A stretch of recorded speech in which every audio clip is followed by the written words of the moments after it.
Nicole Whitney, News for the Soul, life-changing talk radio from the uplifting to the unexplained.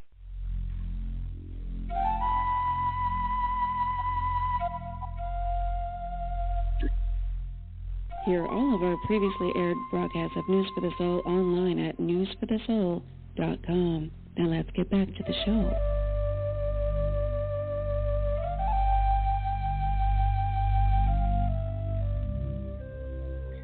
Okay, that took a few minutes connecting to the board, but we're lucky because the station in New York was unable to let anyone connect all day yesterday. So yay, we're here.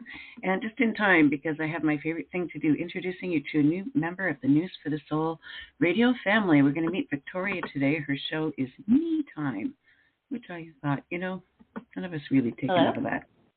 So let's see if we've got, I think we do. Victoria, are you there? Hi, yes, I'm here. Okay, and you can hear me okay? Can you hear me? Yeah, I can hear you fine. Excellent. Well, that's an excellent start. Yes, the station in New York was completely out yesterday, so I feel I'm very blessed to be back on the air here. Gratitude. Oh, good. The forces that be. But let's get to know you, because it's you time on Me Time. Ironically. Yes. Just thought. Okay, now my first question is where we all start, because it's the place that connects us as a grassroots movement and true, authentic quest for finding out what's really real and what's really possible and being open. So for me, I had, my earliest recollection of something outside the 3D norm that we're told is real was in the womb, so that was a bit early, but don't necessarily have to go back that early unless you have something for us. But I'm curious what your earliest recollection of an experience outside the 3D norm is. We like to hear the early ones and the most life-changing or fantastic or, the big ones, right? So wherever you'd like to start. Well, in my childhood, the only thing I can experience was my intuition. Like, I really had to be in tune with my surroundings, and I was given very little information. And later in life, I had a lot of experiences, and when I felt really lost is when I think I had my very first Beyond 3D, which I actually got to speak with some of my relatives that had passed that were just there to confirm that I am loved and I am cared for, and that they are watching over me. It was more of just where maybe I was at a rock bottom spot of why am I here? And that really helped me, and it gave me the room to move on and see what my purpose is. And that one my whole life has just, and we like details on the memories because we want to kind of I never really talk about that. Yeah, I haven't really told anybody my first question. Nobody does. And you know what? It's the one thing that we all should be talking about if we really want to know what's real and what's really possible. Like, it's weird to me. We do everything backwards. Anyway, so. But go back to it was very strange. Go back to what? Go back to the earlier ones, though, when you said you had to kind of operate intuitively out of need. For me, I went through a lot of abusive situations and stuff, so I think for me it enhanced my skills just out of survival and necessity, right? But what was going on for you? Yes. Well, I was at an early age removed from, my mom was divorced, and so I was giving a new family kind of, and with no questions answered, I had no idea what happened to my dad and what happened between my mom and my dad. I was just all of a sudden, and it was early, like 4 years old, so I don't really, I couldn't communicate. I couldn't communicate my concerns, and my mom happened to be going through her own things at the time, so I'm assuming I just was kind of left with all these questions and really a lot of fear for a little girl. And so I had to use my intuition. I think that it was just something that it was for me to survive and go day to day with the unknown. It was just very scary for a child. And I didn't really realize that until, of course, when I'm an adult and I'm having all of these problems come up in my life with relationships, and I've never really been able to have a successful relationship where I feel loved and it's give and take, and it's always been abuse and, just like kind of dark things that nobody wants to go through. So using my intuition has always been just me sitting back and observing, like the room, basically, how they say, you can feel the room, and just watching how other people react and how other people are feeling. I can tell, especially around people who are close to me, like my family, that I can tell if somebody's having an off day or somebody's not feeling themselves. And when I'm in a relationship, if somebody tells me, well, this is what I did today, I can tell like something's missing. Not that they're lying, but it's always a conflict, because it's like I can tell that something's not being included in what they're saying, or just like sometimes it can get in the way. But for the most part, I used it as a guide to feel safe in my own environment and my own life. And one of the things that I've always had as strength with my intuition is faith. Like, I am very open to believing that everything's going to be okay. Like, it always turns out okay. So I think in my service and compassion life, I was a medical assistant working in the medical field for 20 some years of my life, always just happy to help people get through their illness or their injuries or whatever was going on. And it brought me strength to be there for other people. So I think that that's a huge part of my purpose, is to help others. And since I've been through so many experiences, I think that people respond to me and they feel that I'm compassionate and understanding to what they're going through. So it kind of sounds like you're describing being empathic predominantly. Yeah, I think I'm intuitive empathic. I haven't broken into anything beyond that. But I have certified for Reiki, and I'm working towards becoming a master. And the sound healing and everything, I just find joy. I think in my adult life, I've searched for things being my purpose that I also enjoy. And this has been a great past 7 years. I've even grown even more into who I am and who I'm supposed to be. And I've become really happy and satisfied with life. Love it. But I'm so excited that I can be on here and help other people. Yeah, exactly. Well, we'll get into the healing and stuff. We got a whole hour, so I'm still delving into...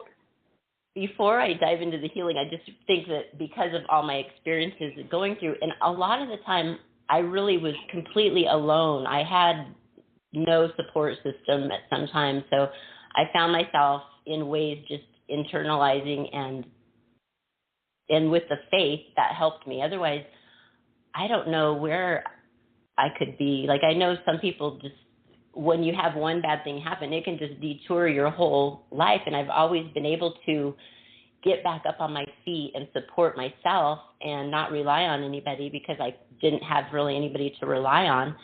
And that causes loneliness. And then helping people can help me not feel so lonely. So I think everything just falls into place. I don't force things in my life. I think that I just follow my intuition, and if something is shown to me that I think will work and that will make me happy, that I'm just willing to try, because nothing is nothing is for sure in this life. That's for sure. But service and compassion has there's been so much more my main... that we have to discover, right? Again, why this is the first question. Can you give us an example story of when, using this empathic intuition and it was right and it worked, and, can you recall a specific wow moment or two? A wow moment. Let me think back experiences. Besides on a daily, I have to give a minute myself to think. No rush. come a little. So, I feel that's space. We have time. Well, I believe when I meet people and I'm considering what level of friendship that's going to be, sometimes I just get the feeling that somebody isn't genuine or has my best interest at heart, like I do most people. Like I always have very good intentions. That's another strong word in my life.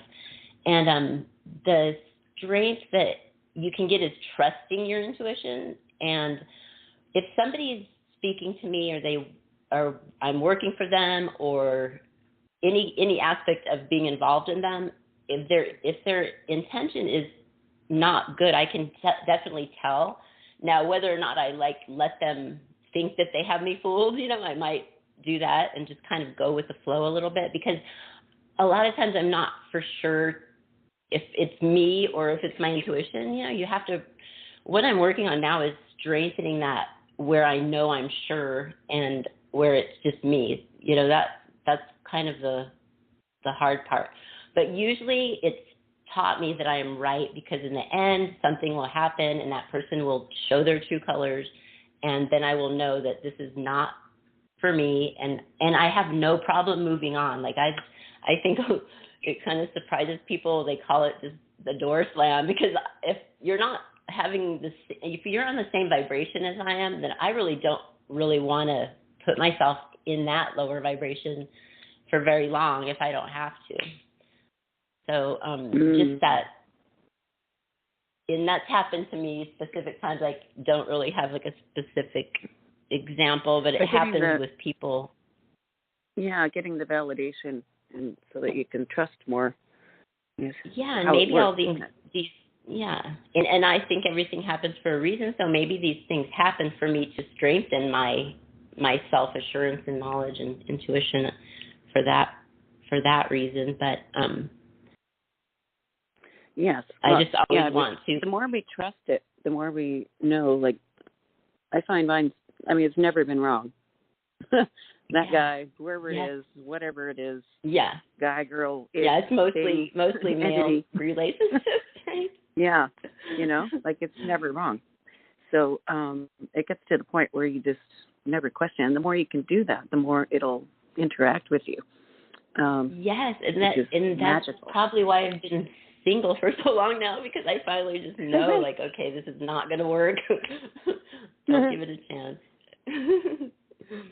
But now that I'm more. Go ahead. Sorry, I think we've got a delay on the line. Go ahead. There's a delay? Still there? Yeah. Yeah. Yeah, I think there's like a delay where we're hearing each other a couple seconds later, so I'm talking over you a bit. So you go ahead. Okay. Let's see. Where was I? It's never too late.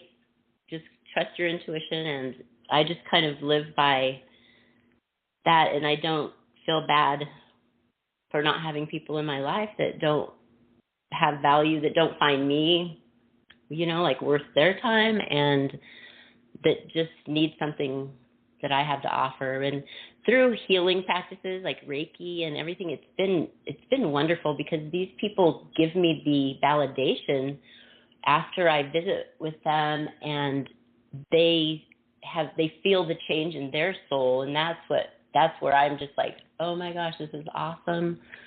And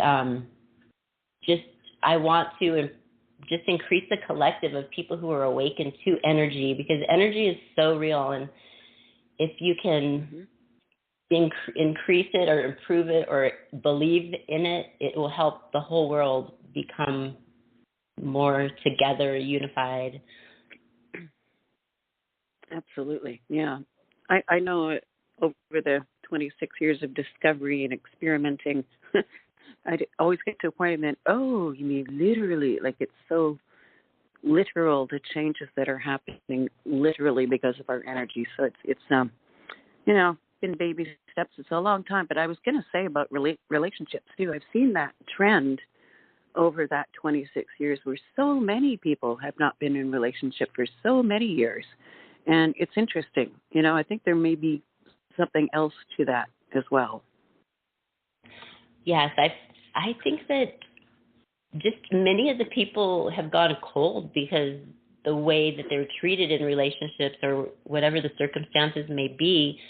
And I think it's not that we stop caring, but one, we start caring about ourselves more, but at the same time, it may seem like you're not a caring person because you're not in a relationship, but people are just disconnected. And it's crazy because right now we can stay in touch is easier than ever with anything, like we're Skype, cell phones, like anything. And there's just a disconnect, and I feel it. And I definitely want a relationship. I always say, like, I have one more good love affair in my life. That would be awesome, But for now, I'm just I work on myself mostly and in relationships with others. But society in general has definitely lost something, and I've seen that through the work that I do. And if I can touch the lives of those who feel alone with my energy modalities, then it'll increase the collective and my bigger picture of just helping others and becoming one. Well, I have a additional theory, because I know for me, when I started this, I was a single mom, no parents or family or resources, or didn't even have, the assistance of ex-spouses or any of that stuff. So we were really alone. And but I was guided from my upstairs team, because I started listening to them fervently. They were pretty enthusiastic and specific, so we developed a strong relationship early on. And I was told blatantly to keep my energy insulated, to not bring someone in, bring the relationship in, because it would diffuse my energy. It's kind of like a cocoon as we evolve to the next level, and we're supposed to be insulating our energy and keeping it separate and work on ourselves and evolve. There's an evolutionary thing to it, I think. That's just my theory from what I went through. That makes complete sense to me. I have had times of complete where I don't feel alone, but I've just kind of separated myself. And I know they call it isolation, I guess. I don't know if that's like a healthy term, but it's almost like isolating your energy and only sharing it. But those times are probably the times that I have personal growth and, feel the most secure and and that I do have a purpose here in this dimension. Yeah, I was told very specifically that it would have affected the growth and path of News for the Soul, and that was my primary, other than my kids, obviously, my primary objective was to, stay on task, and, I couldn't bring anyone else's energy in. It's interesting. Yeah, even I always say, like, having my daughter at such a young age, she's been my angel, because she was my purpose for so long, like, just to have a job, to have medical insurance, to keep, my life together. It was always for her and for us together. Yes. But otherwise, like I really started out with a really bad relationship at a young age, and it kind of threw me for a loop. But I had that survival mode. I was in that for so many years. And so I don't know, like, when you say you were told, I mean, I love that. I wish I could say that. I just think that I call it my intuition. Like, I just listen to my inner self, and the time I was told it was a different experience with my Beyond 3D experience. Was I was driving, and I literally had this scene with these people, and they were just my relatives, and they were just so lovely. They were having fun. Like, they like had joy about my life and all the experiences and how I've handled my life, and it just made me feel so good. It was crazy. And then I just kind of like I wasn't like asleep, but I was still driving, and it just happened. I don't even know how long it took. It was just one of those things, and I don't know if it'll ever happen again, but I just think that when you say I was told these things, it's like so it's awesome. I believe you.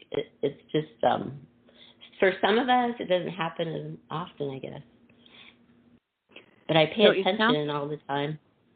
It sounds like that was very pivotal timing, that when you had that experience with your relatives sharing with you. Yes.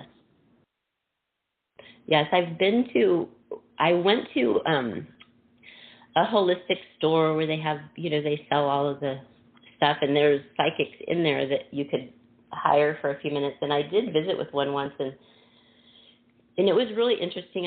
I was skeptical, I guess. I didn't know for sure, but I was just willing to try. And I had some energy clearings through the psychic realm that were really helpful.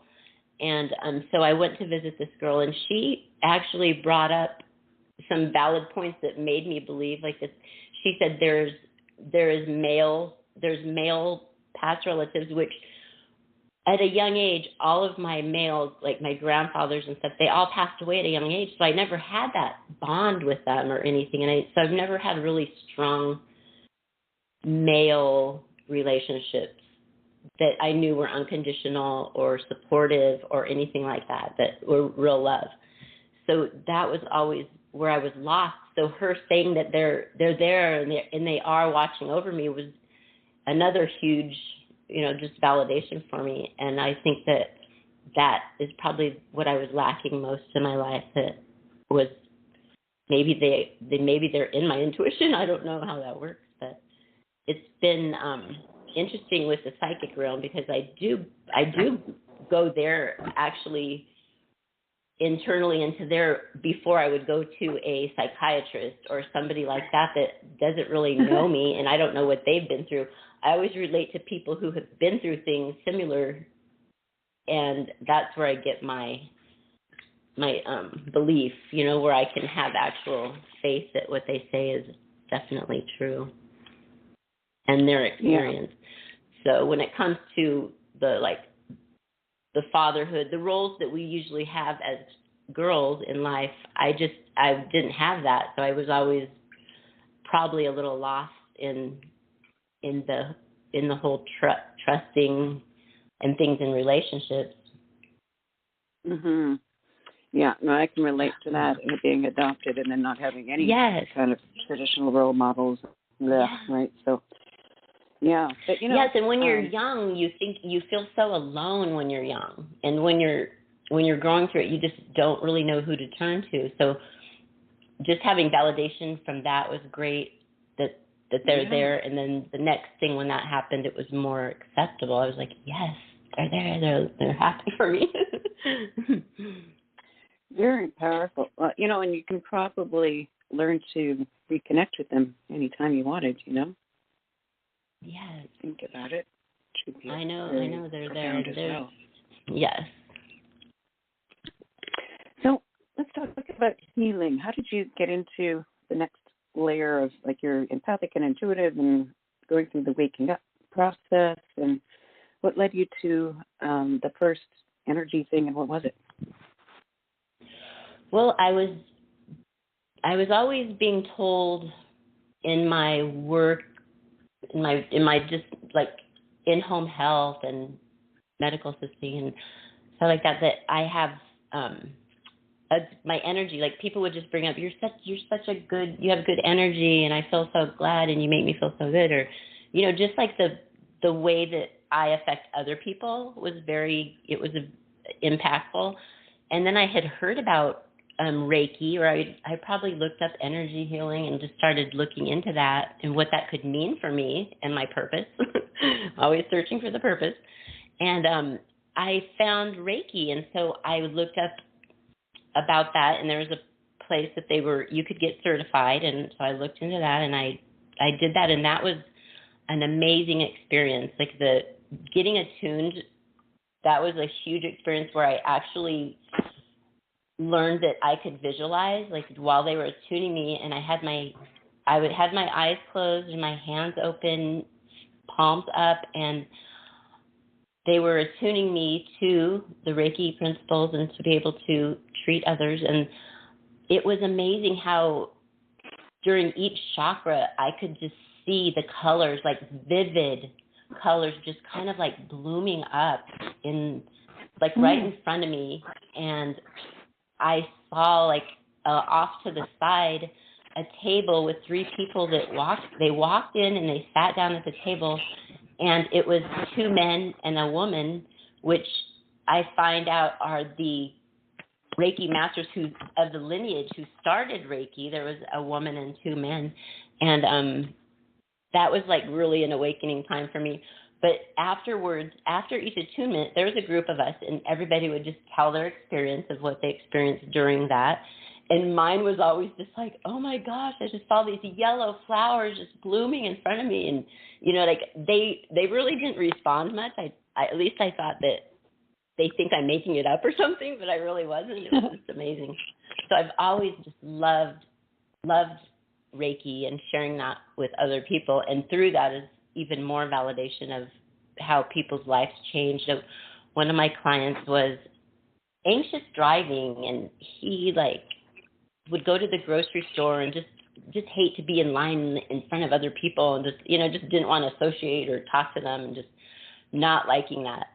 And after we visited and we did Reiki, and he, like the next day, he said, you know, I was driving home and I got home before I knew it. I didn't even think twice about the traffic or the lights or anything like that. And so the same thing with the grocery store. He didn't feel the same anxiety level that he felt with not having the Reiki treatment. So it does work. It's amazing if you're open for it. And one time, my best friend was going to court for something in another town, and she, I knew, would be so nervous, and I'm always supportive, but I said, I'm going to sit down and I'm do some distant Reiki, which I was fairly new to, but I sat there and I did it with myself. And later on, she called and she's like, I was sitting in that courtroom, and then all of a sudden, I just got this calm that came over me, and I knew it was you. And I was just like, I still get goosebumps. I was just so thrilled that is actually something that I can offer people. It's amazing. It really is amazing, isn't it? Yeah. So how else has your life changed since doing that Reiki attunement? Well, I sat down and I'm like, well, I want to do this for my living. So I started a business, and it's just sole proprietorship right now, but I do Reiki, and I also was certified for sound healing, which is tuning forks, crystals, chakras, just all of the things energy is what I love.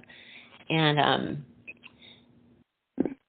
I just have been gaining clients through word of mouth and some advertising and meeting other people. I've been to a cacao ceremony. I met people there, just getting involved with people who are also involved in the intuitive energy things. And there's so many people with different modalities. I just realized that I don't have to do something that everybody does. I can have my special thing. So I do Reiki, and I also have a special session where I call it my energy session, where I do use my hands, because I believe that I have special energies that I can release through touch.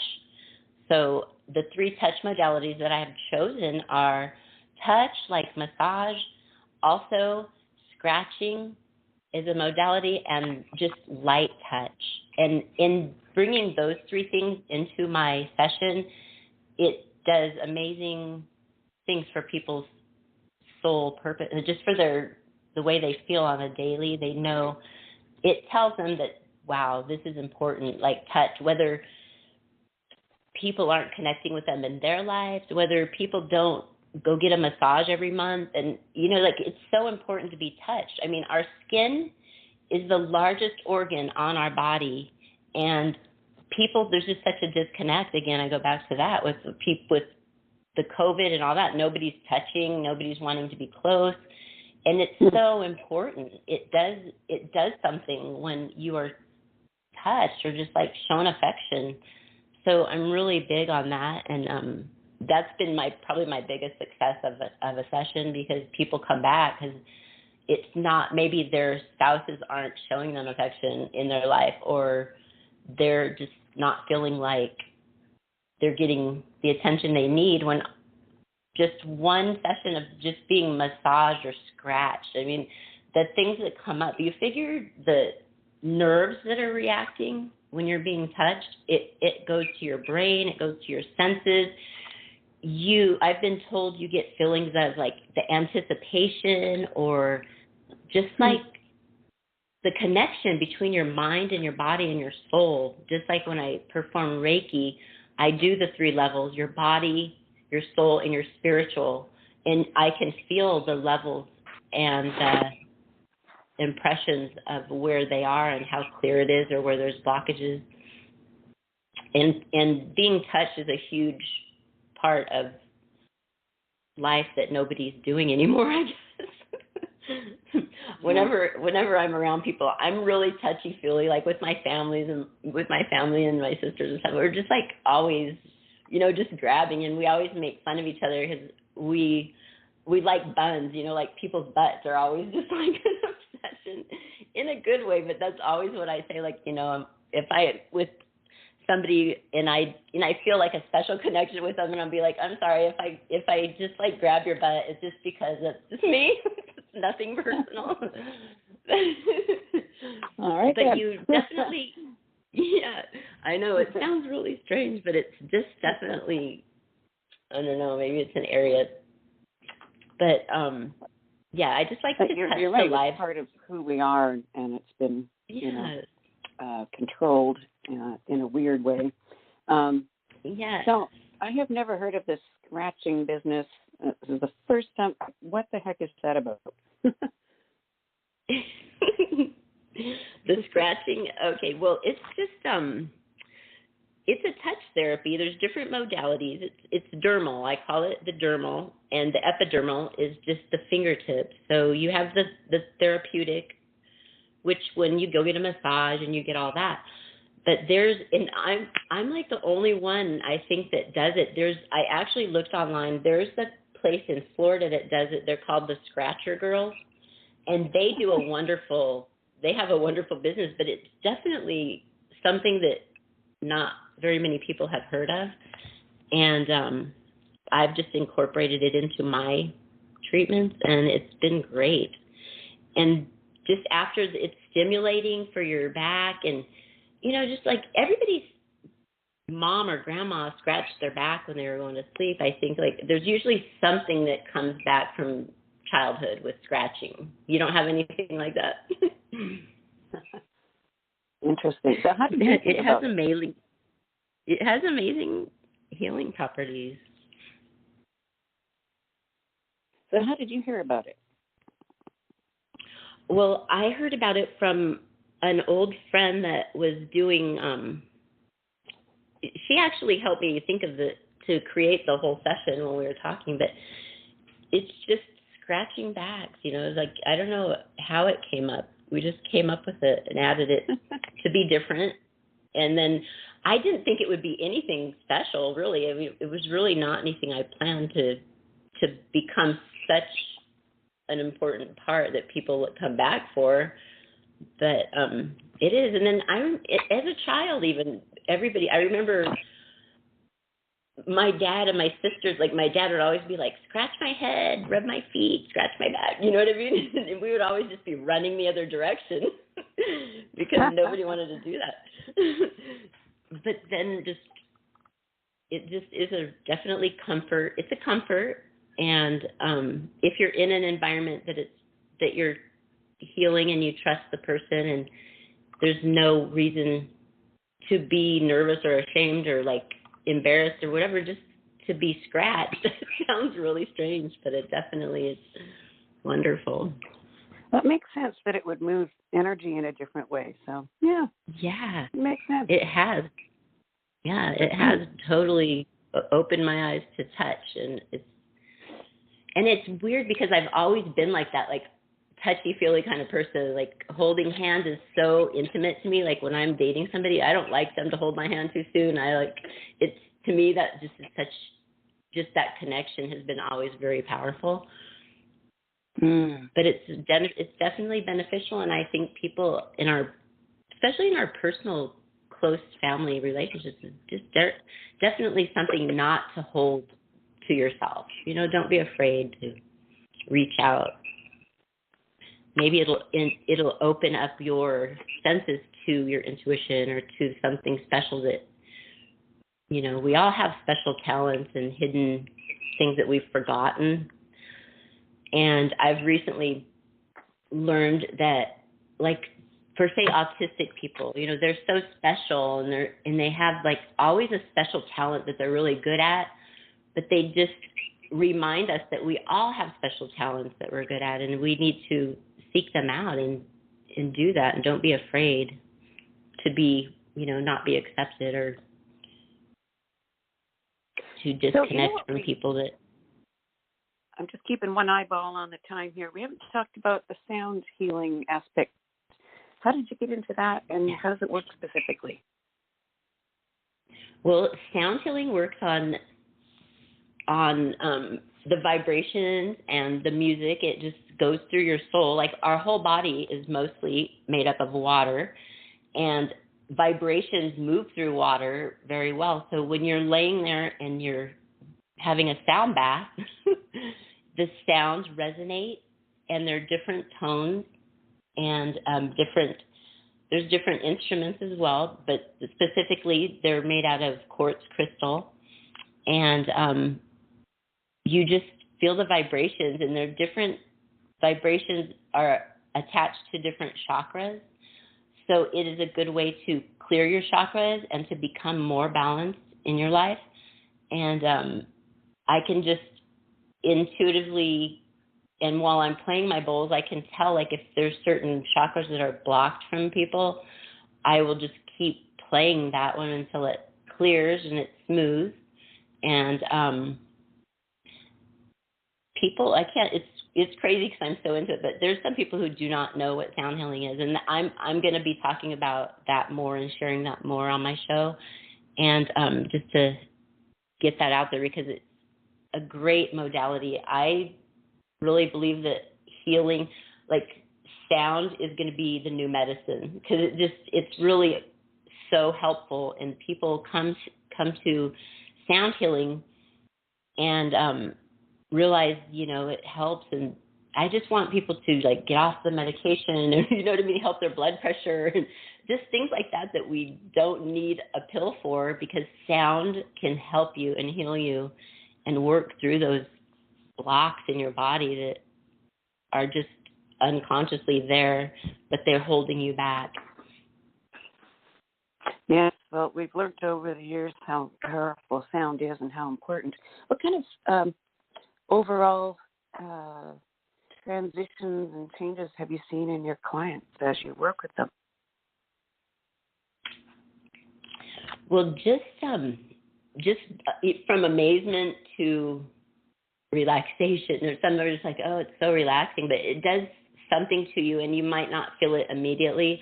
But then, like I say, over the next few days or a week, if you're paying attention, you will notice things like your chakras are a huge part of, like, who you are, and being able to say, I am heard, or I am this, or, this being one with yourself. And instead of worrying about the outside, it's all within. And when you're in a sound healing bath, that's all you have is the sound resonating through your body.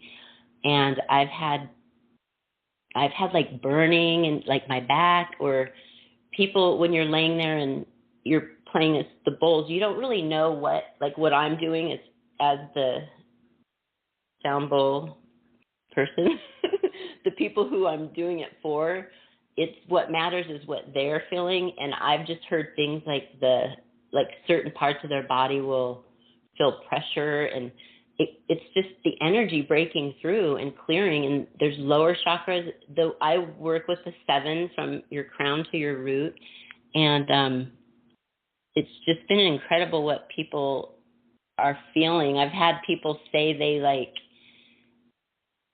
have intestinal clearings to just, otherwise more increased energy. It just can be so many different things. But that's how I build my strength and faith, is through other people's experiences.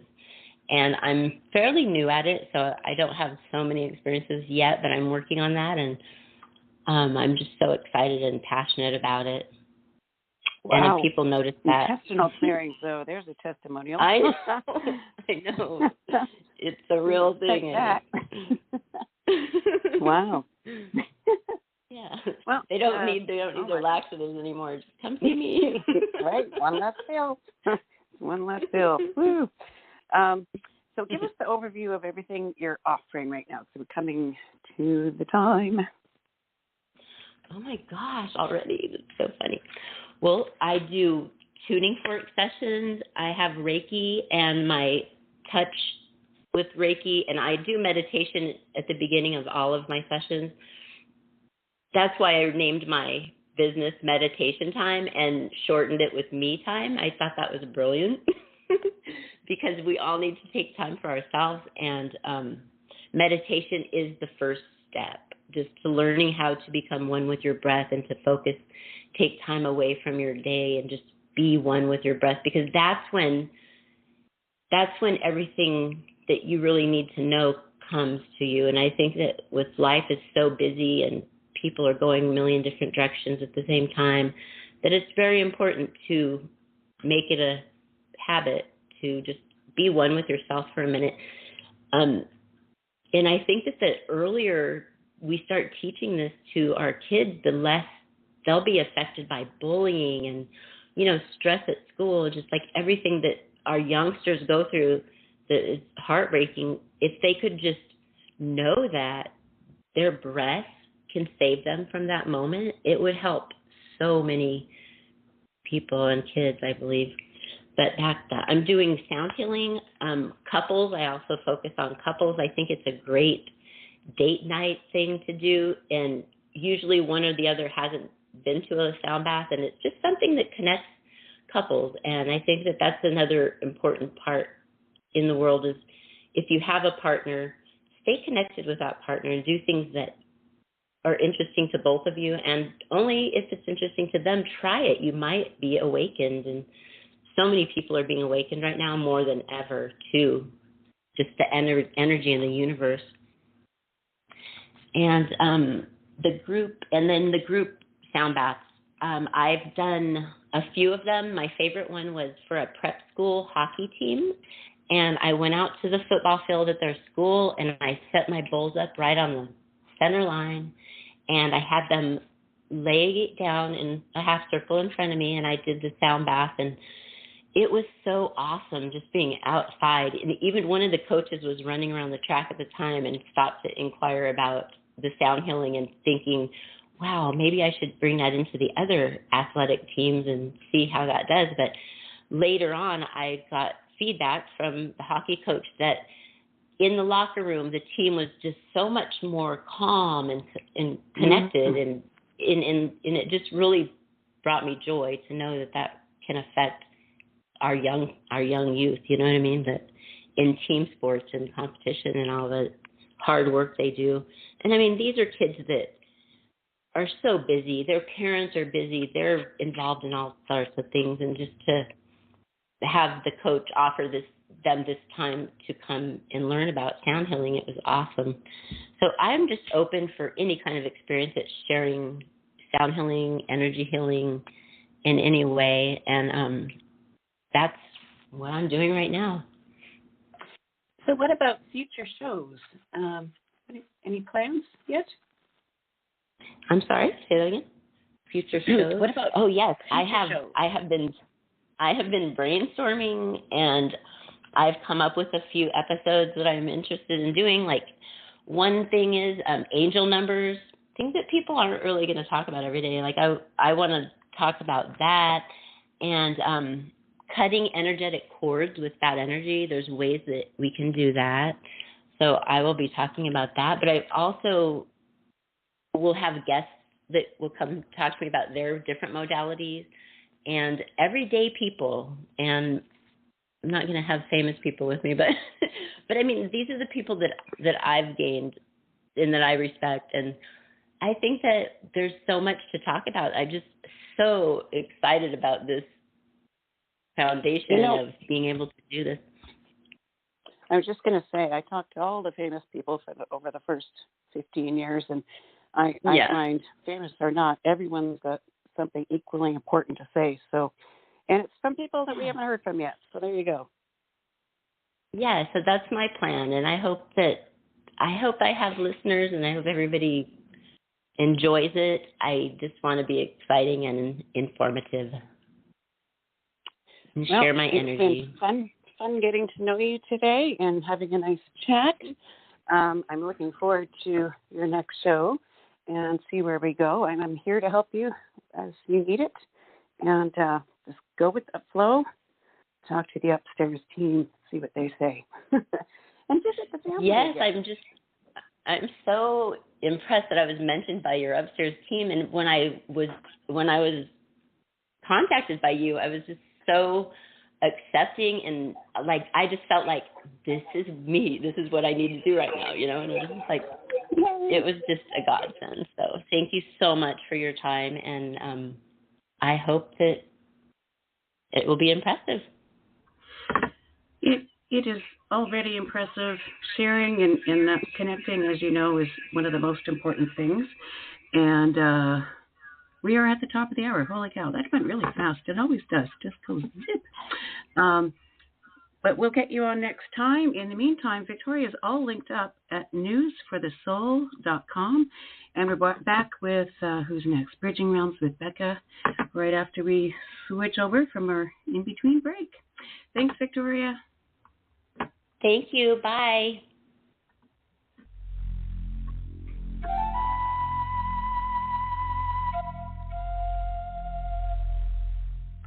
Hear all of our previously aired broadcasts of News for the Soul online at newsforthesoul.com. Now let's get back to the show.